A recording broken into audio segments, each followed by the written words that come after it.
வணக்கம் வியூவர்ஸ், இது உங்கள் காட்டூர் சமையல். இன்றைக்கி நம்ம பார்க்க போகிறது ப்ரோட்டீன் பவுடர். இது வந்து குழந்தைங்களுக்கோ இல்லை ஹெல்த் பெனிஃபிட் இல்லாதவங்களுக்காகவும் இதை நம்ம வந்து கொடுக்குறோம். இப்போ இதுக்கு தேவையான பொருள்கள் என்னென்னு பார்க்கணும்னா, இதுக்கு வந்து தாமரை விதை, அதாவது மக்னான் வாங்காத, அது வந்து நான் 100 கிராம் எடுத்திருக்கேன். இதை பாருங்கள், இதுதான் 100 கிராம் நான் எடுத்துருக்குது. இப்போ இந்த 100 கிராம் பாக்கெட்டை நான் இதை அப்படியே இதில் போட்டுடுறேன். நான் வந்து கொஞ்சம் நிறைய தான் செய்கிறேன். 100 கிராம் இதை பாருங்கள், இதுதான் செஞ்சுக்கணும். இப்போ நம்ம இதை ஸ்லோ ஃப்ளேமில் வச்சு தான் வறக்கணும். ஏன்னா வந்து நிறைய வச்சோம்னா தீஞ்சிடும், கலர் சேஞ்ச் ஆகிடும். கலர் சேஞ்ச் ஆகக்கூடாது. ஏன்னா இது நம்ம வந்து பாலில் போட்டு சாப்பிட போகிறோம். நம்ம வந்து இது இப்போ 100 கிராம் எடுத்துக்கணும்னா மற்ற எல்லா பொருளும் எடுக்கணும். இது வந்து வெள்ளரி விதை, இதுவும் வந்து 100 தான் எடுத்திருக்கேன். அதுக்கப்புறம் சுக்கு, அப்புறம் ஏலக்காய், அதுக்கப்புறம் தேவையான பொருட்கள் பாதாம், ஆலிவ். நான் ஒன்று போடும்போதும் உங்கள்கிட்ட எவ்வளோ மெஷர்மெண்ட்டுன்னு சொல்கிறேன். இதை முதல் ஸ்லோ குக்கிங் பண்ணிக்கலாம். இங்கே பாருங்கள், இது எப்படி இருக்குது பாருங்கள். அமுத்துனோம்னா நொறுங்கவே இல்லை, அப்படியே கல் மாதிரி இருக்குது பார்த்தீங்களா. அதை வந்து ஸ்லோ ஃப்ளேமில் நம்ம நொறுங்குற மாதிரி இது பாருங்க, ஒன்றுமே ஆகலை, அப்படியே இருக்குது. இதை எடுத்து ரப்பர் மாதிரி இருக்குதுன்னா இதை எடுத்து இப்படி என்னன்னா அது பாருங்க, லைட்டான சத்தம் வருது இல்லையா. இது வந்து நல்லா பொரியணும். அது வரைக்குமே நீங்கள் ஸ்லோவாக பண்ணணும். ஏன்னா இது டைரெக்டாக நம்ம பாலில் போட்டு குடிக்க போகிறோம். குக் பண்ணுறது இதோட அவ்வளோதான். இதெல்லாம் ஆனால் ஸ்லோ ஃப்ளேம்லேயே கொஞ்சம் நேரம் வறுத்துடுங்க. இங்கே பாருங்கள், இதை நம்ம வறக்கிறோம். இப்போ இதில் நல்லா வறந்துருச்சான்னு பார்க்கலாம். இதை பாருங்கள், இந்த ஃபஸ்ட்டு எப்படி இருந்தது, இப்போ எப்படி பொடி பொடியாக நமக்கு உருண்டு போகுது பாருங்க. எல்லாமே சூப்பராகிடுச்சு பாருங்க, எல்லாமே உதிர்ந்துச்சு. இப்போ வந்து நல்லா இது வளர்ந்துருச்சு. இப்போ இதை நம்ம எடுத்து மாற்றிக்கலாம். இங்கே பாருங்க, இந்த மாதிரி ஒரு பாத்திரத்தில் கொட்டி வச்சுக்கோங்க. வச்சுட்டு அடுத்து வந்து நம்ம வெள்ளரி விதை போடலாம். இதுவும் 100 கிராம் தான். இதையும் எல்லாமே ஸ்லோ குக் பண்ணுங்க. ஸ்லோ குக் பண்ணால் தான் உள்ளு வரைக்கும் வேகும். நீங்கள் வந்து தீ ஃபுல்லாக வச்சிங்கன்னா மேலே நல்ல கலர் சேஞ்ச் ஆகிடும், ஆனால் உள்ளுக்குள்ளே வந்து அப்படியே பச்சையாக இருக்கும். அது நம்ம வந்து சீக்கிரத்தில் என்னென்னா வண்டு பிடிச்சிடும், இல்லைன்னா ஒரு மாதிரி மக்கள் வாசனை வந்துடும். அதனால் வந்து தீயை வந்து குறைவாக வச்சு செய்யுங்க. இது பாருங்கள், இதை நான் நல்லா வறுத்துட்ருக்கேன். சும்மா லைட்டாக தப்புன்னு லைட்டாக விடணும், ரொம்ப விட வேண்டாம்.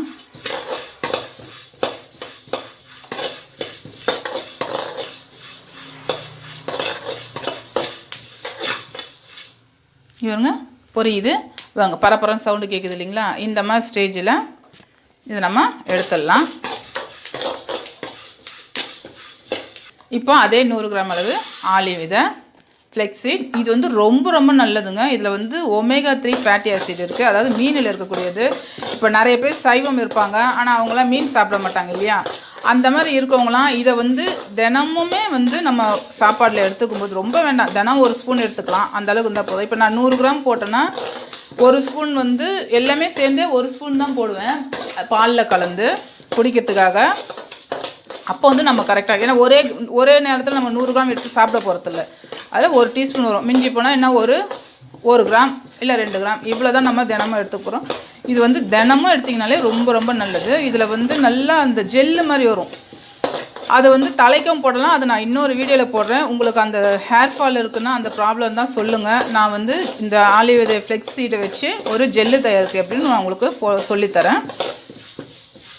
இதுவும் லைட்டாக தான் வெடிக்கணும், ரொம்ப வெடிக்கக்கூடாது. ஏன்னா இதில் அவ்வளோ ஸ்ட்ரென்த் இருக்குது. இதை நம்ம தினமும் எடுத்துக்கணும். அது பாருங்கள், சும்மா ஒரு 2 நிமிஷம், அதுக்கு முன்னே கூட நம்ம இதை முடிச்சிடலாம். 2 நிமிஷம் 1 நிமிஷத்துக்குள்ளேயே கூட. ஆனால் எல்லாத்தையுமே வந்து கொஞ்சம் கை விடாமல் இருங்க. அது பாருங்கள், இதையும் வெடிக்க ஆரம்பிச்சிருச்சு பாருங்கள். அது பாருங்க வெடிக்குதுங்களா, அவ்வளோதான். பரபரன்னு வெடிக்குதுன்னா இதையும் எடுத்து கொட்டிடுங்க. இது வந்து பூசணி விதை, பம்ப்கின் சீடுங்களா, இதுவும் 100 தான். எல்லாமே 100 தான் எடுக்கணும். இப்போ 100 எடுத்தோம்னா அதே மாதிரி எல்லாமே 100 எடுத்திங்கன்னா உங்களுக்கு கரெக்டாக இருக்கும் உங்களுக்கு அளவு. இது நம்ம வந்து ஒரு ஸ்பூன் போடுறோம்னால இது கண்டிப்பாக வந்து 1 மந்த் வரைக்கும் வரும். தாராளமாக நீங்கள் 1 மந்த் வரைக்கும் வச்சு சாப்பிட்லாம், ஒன்றுமே ஆகாது. அதுக்கு தான் நல்லா நம்ம ஈரம் போக வறுத்துடுறோம்.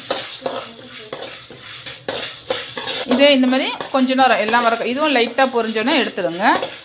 அப்புறம் சப்ஸ்கிரைப் பண்ணுங்கள், ஷேர் பண்ணுங்கள் உங்கள் ஃப்ரெண்ட்ஸுங்க எல்லாத்துக்கும். பெல் பட்டன் அமுக்குங்க. உங்களுக்கு என்ன வீடியோ, உங்களுக்கு என்ன ஃபுட்டு போடணுமோ, வெஜ்ஜோ நான்வெஜ்ஜோ சைனீஸ் குசைன் கூட போடுங்க. உங்களுக்கு பிடிச்ச ஐட்டம் எதாவது இருந்தால் போட்டிங்கன்னா நான் கண்டிப்பாக உங்களுக்கு சொல்லித்தருவேன்.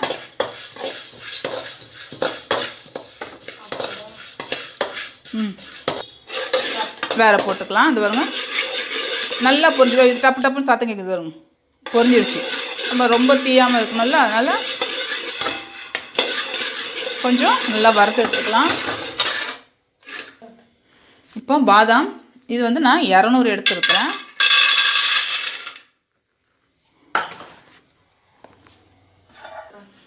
இப்போ இதே நம்ம வறுத்துக்கலாம். இதையும் ஸ்லோ குக் பண்ணிக்கோங்க, ரொம்ப ஃபுல்லாக வச்சு வறுக்காதீங்க. நல்லா வறுத்துக்கோங்க. இங்கே பாருங்க, இதுவும் நல்லா வறந்துடுச்சு. இதையும் நம்ம எடுத்து வேறு பாத்திரத்தில் போட்டுக்கலாம். இது உடச்சி கடலை, பொட்டுக்கடலைன்னு சொல்லுவாங்க. இதுவும் ஒரு 100 கிராம்.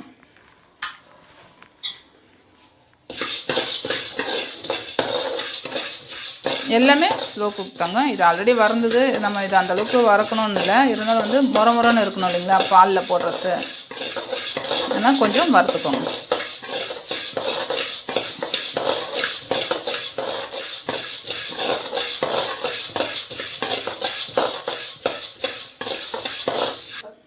இது பாருங்க, போதும் வறந்தது சரியாக இருக்குது. ஏன்னா கலர் சேஞ்ச் ஆகக்கூடாது, அவ்வளோதான்.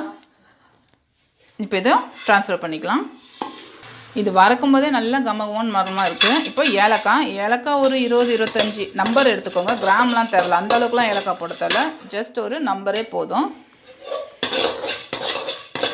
இதே நம்ம தனித்தனியாக வறுத்து வச்சுக்கலாம். அடுத்து சுக்கும் மிளகும் போட்டு வறுக்க போகிறோம். இது சின்ன குழந்தைங்கலேருந்து வயசானவங்க வரைக்கும் கொடுக்கலாம். ஏன்னா எல்லாருமே வயசாயிட்டா எலும்பு வீக் ஆகிடும், நரம்பு வீக்காக இருக்கும், நடக்க முடியாது, ரொம்ப அவசரப்படுவாங்க, பேக் பெயின் இருக்கும், இந்த மாதிரி உட்காந்தா எழுந்துக்க முடியாது. அந்த மாதிரி இருக்கிறவங்கலாம் இந்த தாமரை விதை, பாதாம், உடச்சிக்கல்ல, விதைங்க இருக்கிறது, அதாவது பம்கின் சீட் இதெல்லாம் இருக்கிறதுலாம் வந்து குடிக்கும்போது ரொம்ப ரொம்ப நல்லது. வளர்கிற குழந்தைங்களுக்கு ரொம்ப நல்லது, வயசானவங்களுக்கும் ரொம்ப நல்லது. பாருங்க, இதுவும் கலர் கொஞ்சம் சேஞ்ச் ஆகிடுச்சு. நம்ம இதை எடுத்துடலாம். எதையுமே வந்து ஓவராக வறுத்துடாதீங்க, அதோட வாசனையே போயிடும். அந்த வாசனை போயிடுச்சு நம்ம குடிக்கும்போது நல்லாவே இருக்காது. இப்போ சுக்கு எடுத்துக்கலாம். சுக்கம் வந்து ஒரு சின்ன துண்டு ஒன்று எடுத்துக்கோங்க, எதுவுமே நிறைய வேண்டாம். இதுவும் ஸ்லோ குக் பண்ணி இடிச்சிட்டு அதுக்கப்புறம் வறுத்துக்கோங்க. அப்போ தான் ஃபுல்லாக நல்ல வாசனை வரும். இது சுக்கு போட்டோடனே வீடு ஃபுல்லாகவே மணமாயிடுச்சு.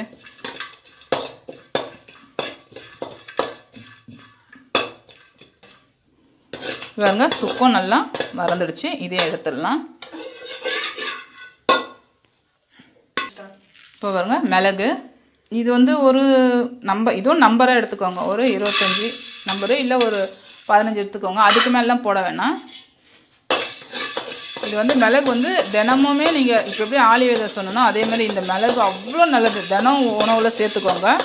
இதுக்கு ஒரு பழமொழியே சொல்லுவாங்க, 10 மிளகு இருந்தால் பகைவர் வீட்டில் கூட சாப்பிட்லான்னு சொல்லுவாங்க. அந்தளவுக்கு இது வந்து உடம்புக்கு நல்லது. தினம் சேர்த்துட்டு வந்தீங்கன்னா ரொம்ப நல்லாயிருக்கும். இப்போ தொண்டை கரன்னு இருக்குது, மூக்கடைச்சிட்டு இருக்குது, அந்த மாதிரி பிரச்சனை இருக்கவங்களாம் இந்த பாலில் கலந்து குடிக்கிறோம் இல்லைங்களா, இதை போட்டு குடித்தா ரொம்ப நல்லாயிருக்கும். இப்போங்க இங்கே நான் ஸ்டவ் ஆஃப் பண்ணிட்டு அந்த ஹீட்லேயே வந்துருச்சு. இப்போ இது எல்லாத்தையும் நான் ஆற வச்சு பொடி பண்ணி பாலில் கலந்து உங்களுக்கு எப்படி சர்வ் பண்ணணும்னு நான் சொல்கிறேன் உங்களுக்கு. ஓகேங்களா? சரி, இதை நம்ம ட்ரான்ஸ்ஃபர் பண்ணிக்கிறேன். இப்போ பாருங்க, எல்லாத்தையும் நான் இதில் போட்டு ஆற வச்சுருக்கேன். இதை கொண்டு போய் நம்ம ஆற வச்சுட்டு பொடி பண்ணி நம்ம வீட்டில் இருக்க மிக்சியிலே இதை நல்லா பொடி பண்ணி கொண்டு வந்துடலாம். அதுக்கப்புறம் பாலில் எப்படி கலந்து சாப்பிடணும் அப்படின்னு அவங்களுக்கு சொல்கிறேன். அரைச்சிட்டோம். இந்த பாருங்கள், இந்த பவுடர் இருக்குது. இதை நம்ம எப்படி பாலில் கலக்கலாம். ஒரே ஒரு டீஸ்பூன் இதாங்க, ஒன்று தான் போட்டிருக்கேன். இப்போ இது கூட நம்ம நாட்டு சர்க்கரை யூஸ் பண்ணிக்கலாம்.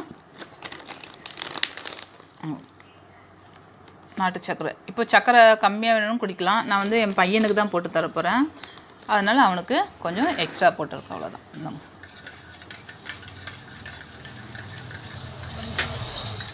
இது பாருங்க, சூப்பராக இருக்குது. அவ்வளோதான். இப்போ நமக்கு ஹெல்த்தியான ப்ரோட்டீன் பவுடர் ரெடி. இதை வந்து தினமுமே காலையில் எழுந்து குடிச்சிட்டு வாங்க, அவ்வளோ உடம்பு ஸ்ட்ரென்த்தாக இருக்கும். முட்டி வலிலாம் எதுவுமே இருக்காது. வளர்கிற குழந்தைகளுக்கும் சரி, வயசானவங்களுக்கும் சரி, எல்லாருக்குமே நல்லது. இது நீங்கள் செஞ்சு குடிச்சு பார்த்தீங்கன்னா நீங்கள் வந்து ரெகுலராக செய்ய ஆரம்பிச்சிடுவீங்க. இதை நான் ரொம்ப வருஷமாக செஞ்சிட்ருக்கேன். ரொம்ப நல்லாயிருக்கும். காட்டூர் சமையல்ஸ்க்கு மறக்காமல் சப்ஸ்கிரைப் பண்ணுங்கள். உங்கள் ஃப்ரெண்டுங்களுக்கெலாம் ஷேர் பண்ணுங்கள்.